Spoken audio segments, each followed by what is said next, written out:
Parents hire a beautiful and spicy young woman, Maddie, to date their 19-year-old son named Percy. He is incredibly shy, has no friends, and doesn't date women. He is about to leave his house for college. Maddie's job is to date him and basically make a man out of him. But she faces a lot of complexities doing that. Let's dive in to see if Maddie would be successful doing her job.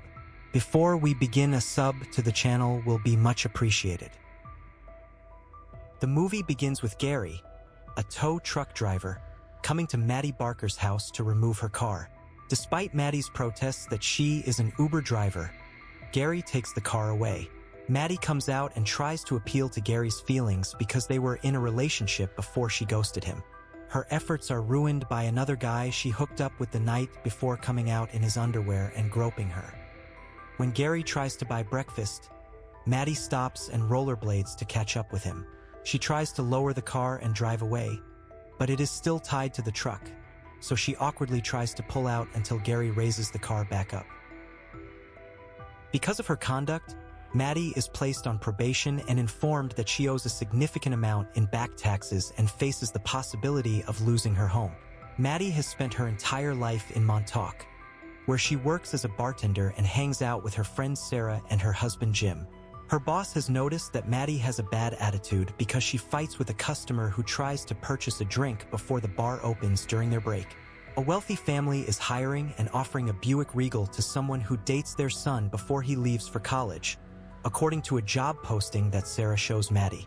Maddie chooses to go on the date even though she knows it will involve sex, as she has no other choice and she wants to take advantage of the wealthy since they are taking her house. When Maddie gets to the Becker family's house, she meets Laird and Allison, the parents. They talk about their son Percy, who is 19 years old and going to Princeton in the fall, but who is very awkward and shy and spends most of his time in his room playing video games. They were hoping to find someone who was more like Percy. Maddie is 32 and Percy is 19. Although Laird and Allison inform Maddie that Percy can't know about their arrangement, Maddie manages to persuade them that she is the best candidate for the position.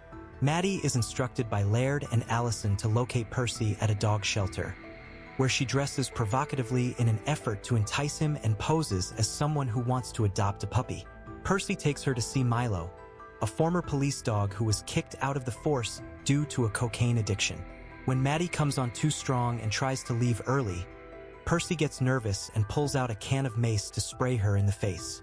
When Maddie painfully admits that she just thought he was attractive, Percy pulls out a can of mace and sprays her in the face. Maddie agrees when Percy claims he only wants to go on a formal date.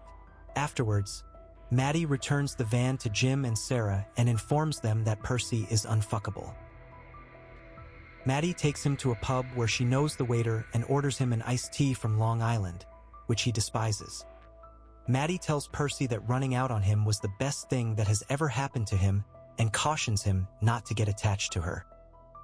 Later, Maddie drags Percy to the beach for a skinny dipping session, despite his reluctance. A short while later, 3 inebriated teens show up and steal their clothes, which contain their phones, wallets, and keys. Maddie emerges from the water completely nude and fights the 3 teens until they give up and return Maddie's belongings. Maddie starts to drive away after Percy tells her there's something wrong with her. However, Percy is still nude and demands his phone back from her when she won't give it to him. He then jumps onto the hood of her car and they drive together while the police follow.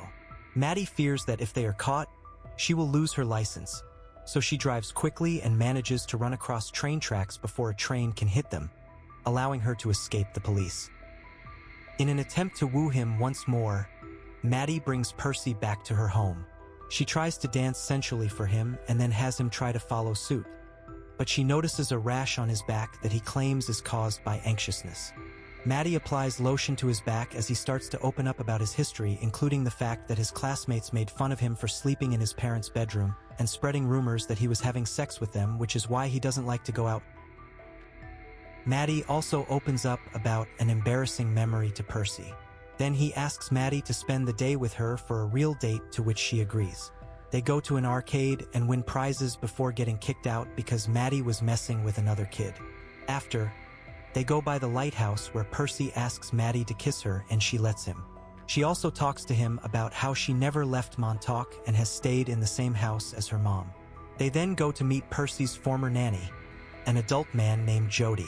He suspects something is up with Maddie, though she just hits back that he's creepy for being a male nanny to a teenage boy.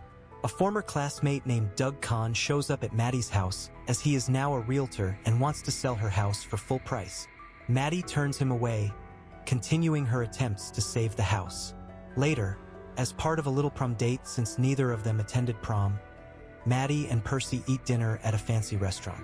She encourages him to play the piano when he mentions he can. He plays the song Man-Eater for the entire restaurant to hear, receiving applause and cheers in return.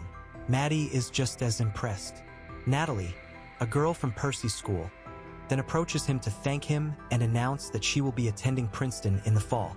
Natalie invites Percy to a party for other students who will be attending Princeton, but Maddie tries to talk him out of it as she thinks that he will end up sleeping with Natalie or another girl.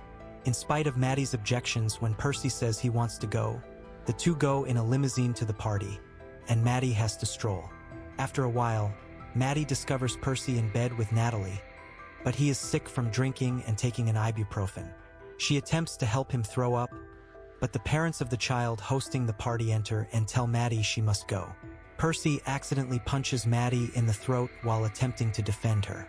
In the limousine, when Percy tells Maddie he loves her, she understands he is too inebriated and declines to have sex with him, even though he says he is ready to do so.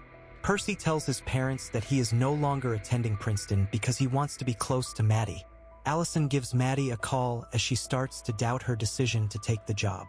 Blair informs her that she can keep the car without going out with Percy in order to prevent him from skipping Princeton.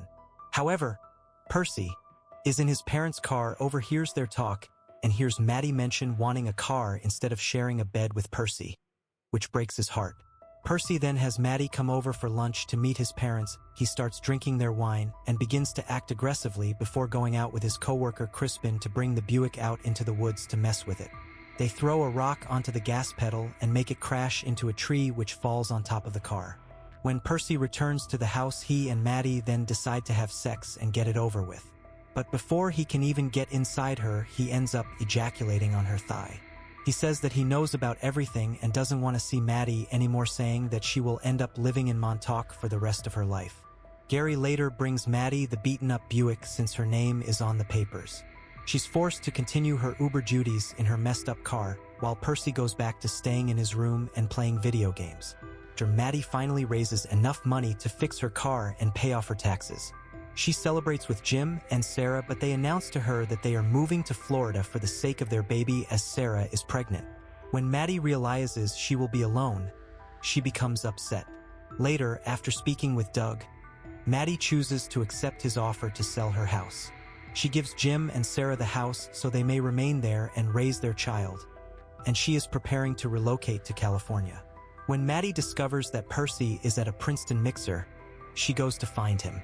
When she tries to explain herself, he still won't talk to her. She even jumps on the hood of his car like he did to her, and he drives off while she hangs on. They wind up driving through a beach where Maddie catches fire from a barbecue grill before Percy drives into the water. Panicking, he looks for Maddie before they sob bitterly and apologize to one another. After they make up, Maddie announces her move to California, and although he is happy for her, he also tells her that it still counts that he lost his virginity to her. Percy packs his luggage and bids Laird and Allison farewell. On the day that Percy is supposed to go to Princeton, Maddie arrives to drive him there before she leaves for California and surprises him by revealing that she adopted Milo. That's it for the video. Thanks for watching.